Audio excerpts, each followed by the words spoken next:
I'm alarmed and worried about the future of the country in a way that I never have been.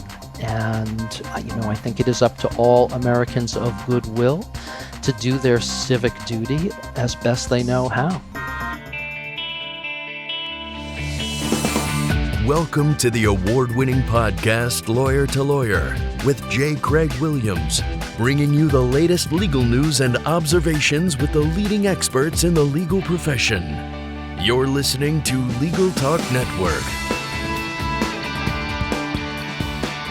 Welcome to Lawyer on the Legal Talk Network. I'm Craig Williams, coming to you from Southern California. I write a legal blog named May It Please the Court and have 2 books out entitled The Sled and How to Get Sued. Well, before we introduce today's topic, we'd like to take this opportunity to thank our sponsors, Lex Reception and Blue Jay Legal.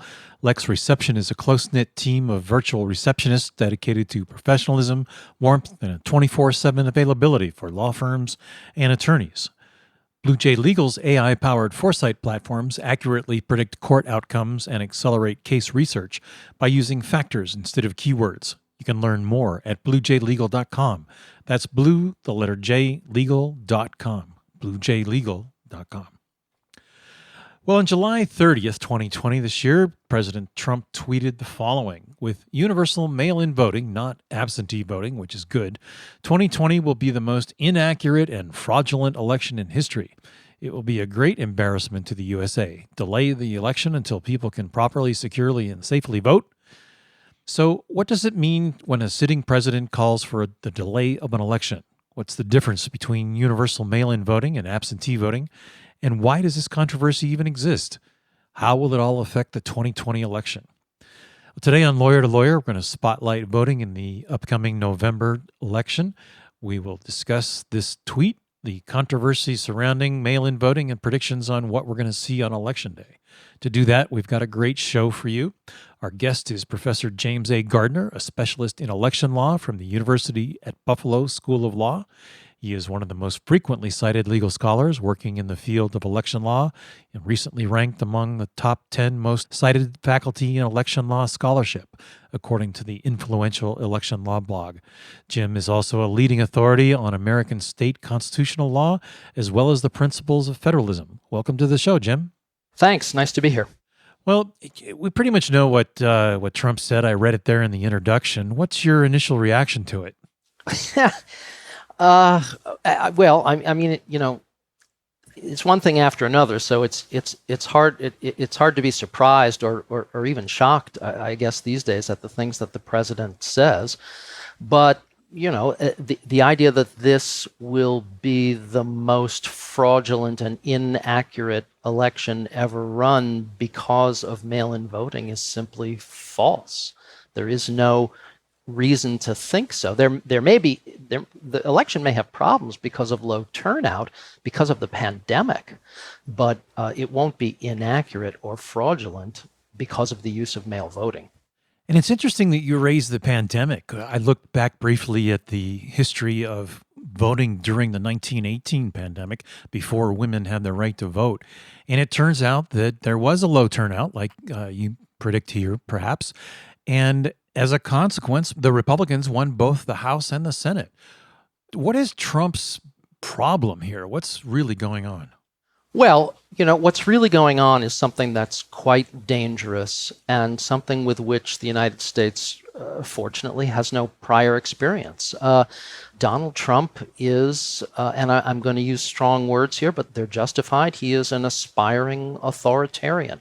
He is taking plays out of an authoritarian's playbook that is used around the world. We've seen it used recently in Hungary, in Poland, in Turkey, in the Philippines, in Venezuela. And what he appears to be trying to do is to undermine public confidence in the election to such an extent that he will be able to stay in power regardless of the outcome.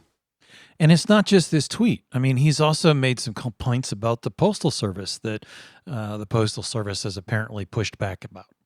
Yeah, so it's really interesting here. You know, for 20 years, ever since Bush versus Gore, ever since the 2000 election, really exposed to public view a lot of the inadequacies of the American electoral system. People have been complaining that we in the United States don't have a highly centralized and highly professional system, that it's run by all the 50 states, and in fact the states further redelegate authority down to the county level, which is of course true.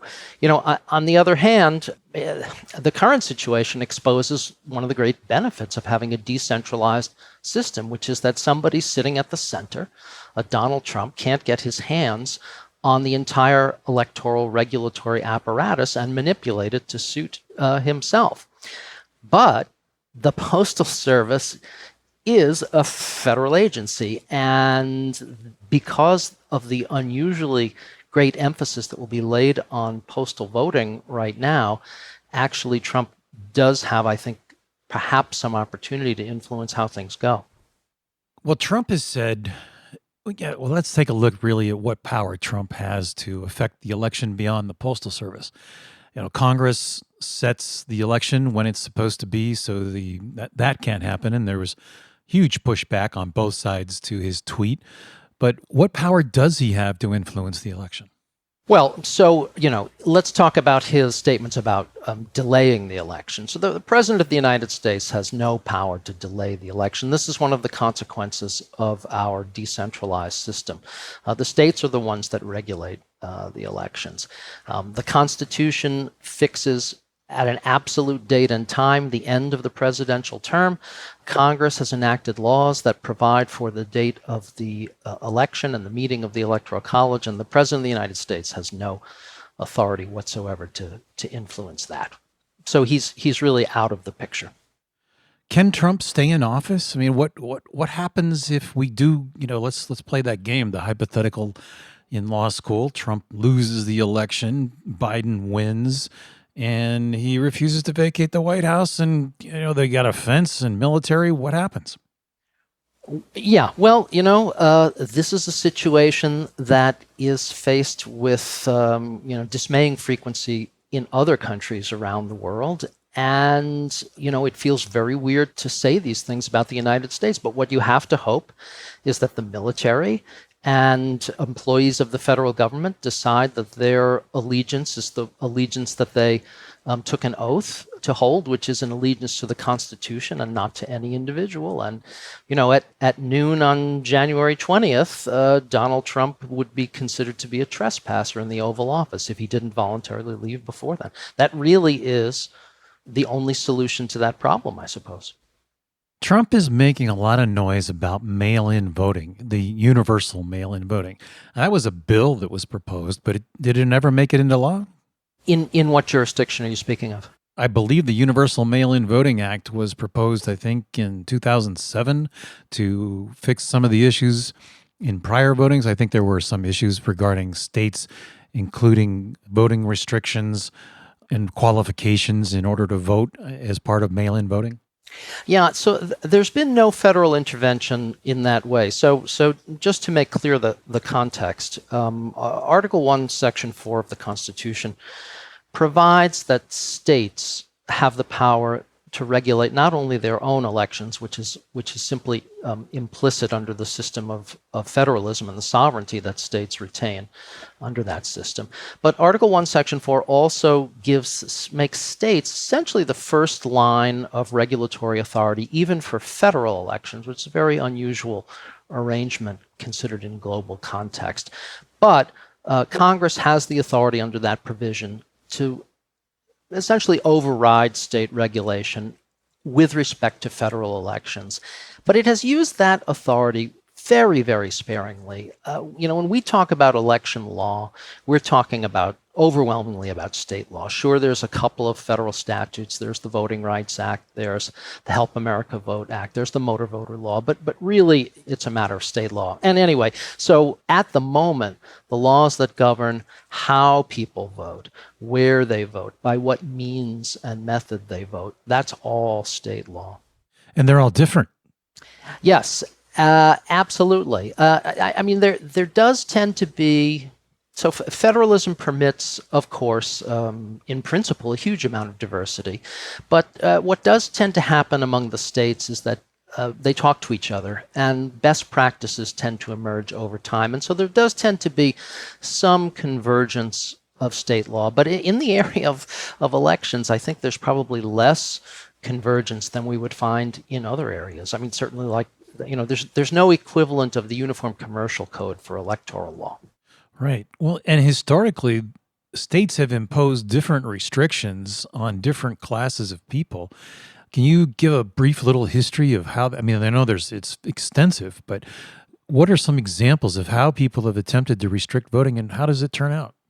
Well, I guess it really all started in the late 19th century. Before then, voting practices were really determined by the political parties. So you may know the parties printed their own ballots, and voters would be offered ballots of the different parties as they were approaching the voting place. And the only thing the government really did was count. But fraud was so widespread and violence was so common that eventually all the states adopted what was called at that time the Australian system, which is the system of secret balloting.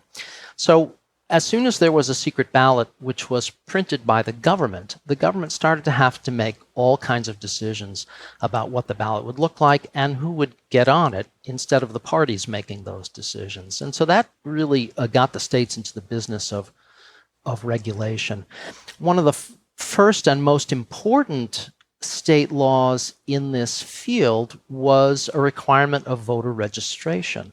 So there were charges flying around, probably true that people were voting in multiple jurisdictions or that ineligible people were voting, non-citizens and so on. And so this entire apparatus of voter registration was introduced towards the end of the 19th century and the early 20th century. But that was really the first, as it was the first regulatory measure, it was also the first measure that had a real impact on the outcome, because what happened was turnout dropped substantially. Once the onus was put on voters to register, a lot of people just didn't do it, and in ways that were not random. And so it was the first of many kinds of measures that skewed the outcome. Are people still disenfranchised? Do we still have voting restrictions in place that prevent groups of people from voting? Yes. We're long past the point where a voter eligibility requirement could be descriptive of some characteristic of a person. We can't say you can't vote if you're black, or you can't vote if you're poor, you can't vote if you're female, or you can't vote if you're Jewish. But every regulatory measure has some kind of impact on who is going to be more or less likely to show up. But what we are seeing much more recently is what can really only be described as deliberate attempts to suppress voting by certain kinds of groups. So, voter ID measures, voter registration list purges, restrictions on voter registration drives, proof of citizenship measures, all these kinds of things have an impact. And at least political scientists tell us that the impact tends to fall more heavily on people who are likely to vote Democratic. What do people do in the event that they are disenfranchised when they go to the polls? They find out that their name isn't on the list, or they have some other requirement. Is there a way that you can actually vote despite being denied? That is something that differs from jurisdiction to jurisdiction as well. In many circumstances, federal law requires that a person who is refused voting be given a provisional ballot, which they can then fill out, and that gets sealed. And then there's a period following that when the voter's eligibility to vote can be determined in some kind of a proceeding. Other than that, there are legal routes that can be pursued, although even those are being choked off. Indiana, I think, just passed a law restricting the ability of voters to petition courts to hold polling places open for extra hours on account of very long lines. So states are intervening in that as well. Oh, great. Well, before we move on to our next segment, we're going to take a quick break to hear a message from our sponsors. We'll be right back. Predict legal outcomes with Blue Jay Legal's Foresight platforms. Using AI to analyze thousands of cases and administrative rulings, Blue Jay Legal can predict with 90% accuracy on average how a judge would likely rule in your case. Plus, you can research by factors and outcomes to find the relevant cases in seconds. Stay ahead of the curve and learn more at bluejaylegal.com.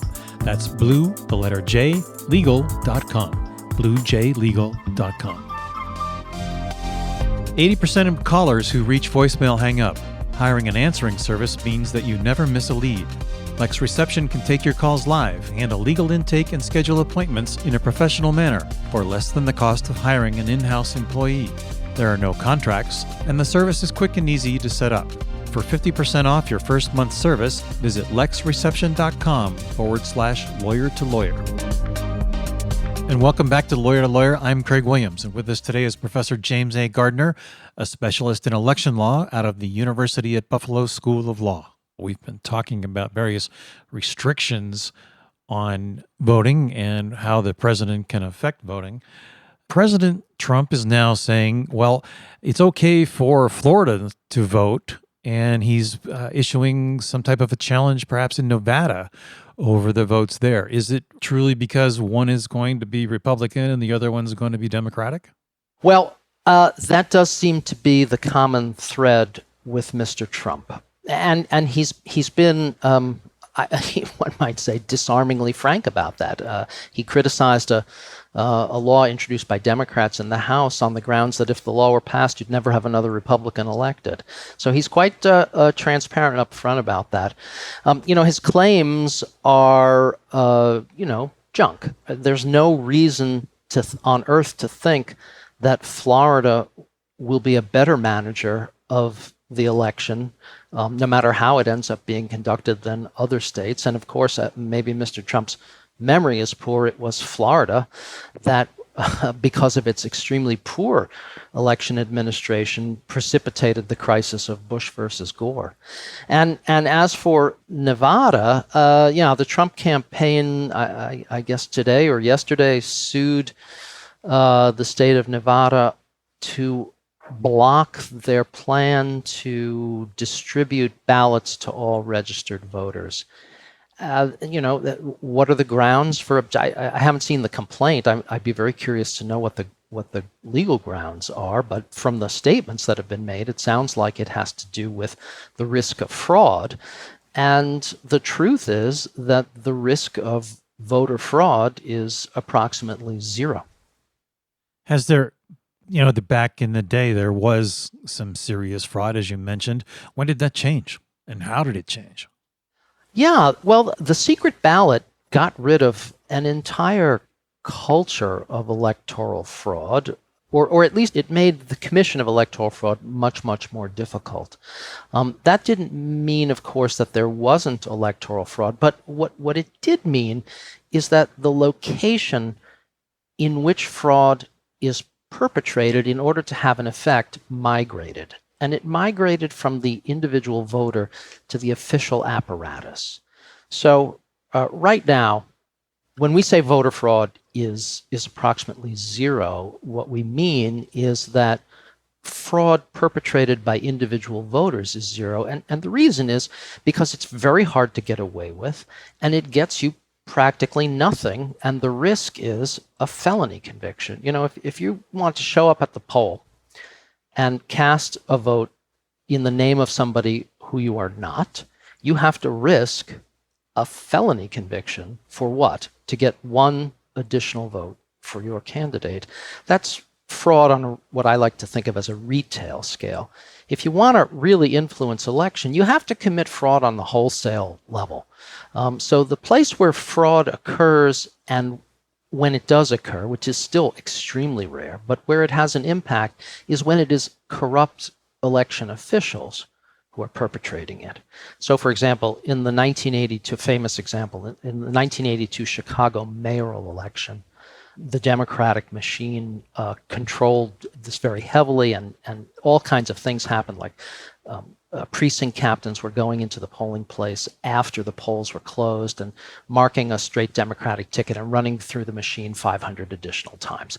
That's the kind of fraud you need to worry about, and all the measures that are being taken about citizenship proof or photo identification, they don't address the actual way in which fraud under the current legal regime could actually occur.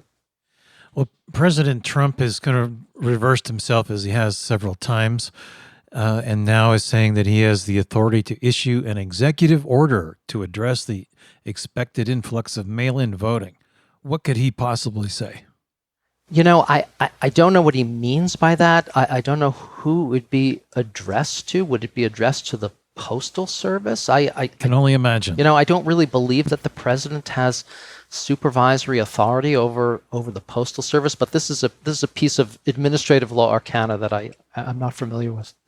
Well, in a recent interview, and perhaps now somewhat famous Axios interview, President Trump said that he thinks it's going to take 2 months for Americans to see the result from November's presidential election. Does that seem possible, given even what happened in 2016? We knew that morning. Yeah. Well, this election is going to be very, very different because of the pandemic. A lot of people are going to be voting by mail. And we've already seen from the primary season so far that counting votes that are posted by mail takes time. And there's no question that the American public has gotten very accustomed to, a little election night ritual. We have dinner, we go turn on the television set, and we expect that by the time the 11 o'clock news rolls around, that the major news organizations will have at least a prediction. We know that that's not the actual count, but we go to bed and we expect the next morning to have an authoritative count, and we expect to read that the loser has already conceded. Things are going to be different this time around. Whether they'll take 2 months, I think, well, they can't take 2 months. The schedule is set. Election day is November 3rd.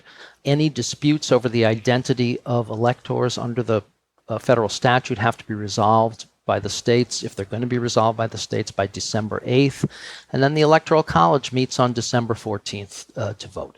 So it's all got to be done within that window.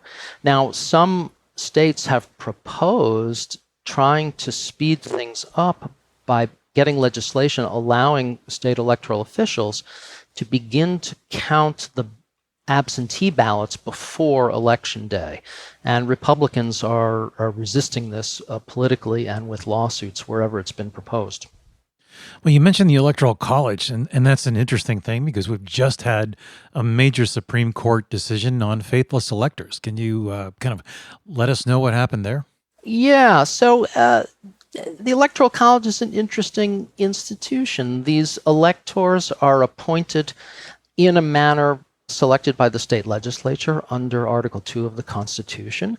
And then they're the ones who hold the election that actually counts.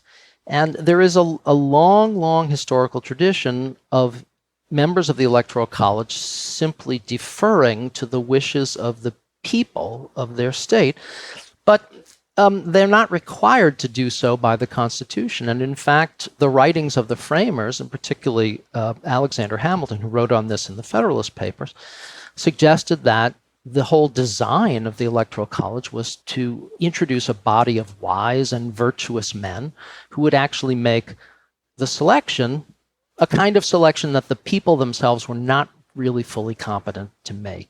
And it never worked that way. But on the other hand, over time, periodically, a handful of electors decided that they would not follow popular opinion in their state, and they voted for somebody else. So states started taking regulatory measures to control these votes. And the question arose and was decided by the court whether states could sanction a member of the Electoral College for voting so-called incorrectly, for voting not in accordance with the popular vote of his or her state. And the Supreme Court upheld the authority of states to impose those kinds of sanctions so as to essentially write out the discretion of the electors themselves. So it becomes more of a rubber stamp. Yeah, it does appear to be now, or not every state has this kind of legislation, but if a state wants to do so, a state can make the office of presidential elector essentially a ministerial office, like a clerk. Well, the other part that we haven't yet talked about is how foreign governments are influencing our election and attempting to get President Trump reelected. There's been a lot of noise about Russian interference in the last election and again in this election. It appears that, as you said, Trump pretty frankly states that he's out there asking foreign governments for their support and help to get him reelected. How is that even possible? Well, it's possible. He's doing it in contravention of long-standing norms of presidential behavior. One of the things that the Trump presidency has underscored is something that we often overlooked, which is that the written Constitution is very, very sparse, and it has been supplemented over the years with unwritten conventions that people follow, and they have had the force of custom. And it has been understood that to deviate from this custom is a significant kind of a breach. And from the first day of his presidency, from even before the first day of his presidency, Mr. Trump showed his willingness to flout these conventions. Probably he showed his unawareness of them as well, but he's certainly been willing to flout them. And the idea of foreign interference in the elections is extremely worrisome, and it's equally worrisome that the Trump administration has done essentially nothing to prepare us in terms of electoral security and technological security for this eventuality. So it seems an absolute certainty that some kind of intermeddling will be attempted. And again, that shows, the benefits of having, in fact, a decentralized system, because it's very difficult to hack 50 different systems. Yes, and there is also that benefit, the big fight between the Federalists and some of the framers. Yes, and yeah, it's true. The experiment of federalism, we might say, is being proved up every day, whether it was a good idea or a bad idea. Yeah, even today, more than 200 years later, exactly. Right. Well, Jim, we just about reached the end of our program, so I'd like to take this opportunity to invite you to share your final thoughts and allow our listeners to reach out to you at the end of the show. Well, my thoughts are, I'm alarmed and worried about the future of the country in a way that I never have been. And, I think it is up to all Americans of goodwill to do their civic duty as best they know how. And other than that, we just keep our fingers crossed. And if listeners want to reach me, they absolutely can. I can be emailed at jgard, J-G-A-R-D, @buffalo.edu. I'd love to hear from you. Great. Well, thank you very much. And as we wrap up, we'd like to thank our guest, Jim Gardner, for joining us today. Pleasure having you on the show. It's been great to be here. Thanks so much. Well, for our listeners, if you like what you heard today, please rate us on Apple Podcasts or your favorite podcasting app. You can also visit us at LegalTalkNetwork.com, where you can sign up for our newsletter. I'm Craig Williams. Thanks for listening. Join us next time for another great legal topic. When you want legal, think lawyer to lawyer. Thanks for listening to Lawyer, produced by the broadcast professionals at Legal Talk Network. Subscribe to the RSS feed on LegalTalkNetwork.com or in iTunes. The views expressed by the participants of this program are their own and do not represent the views of, nor are they endorsed by, Legal Talk Network, its officers, directors, employees, agents, representatives, shareholders, and subsidiaries. None of the content should be considered legal advice. As always, consult a lawyer.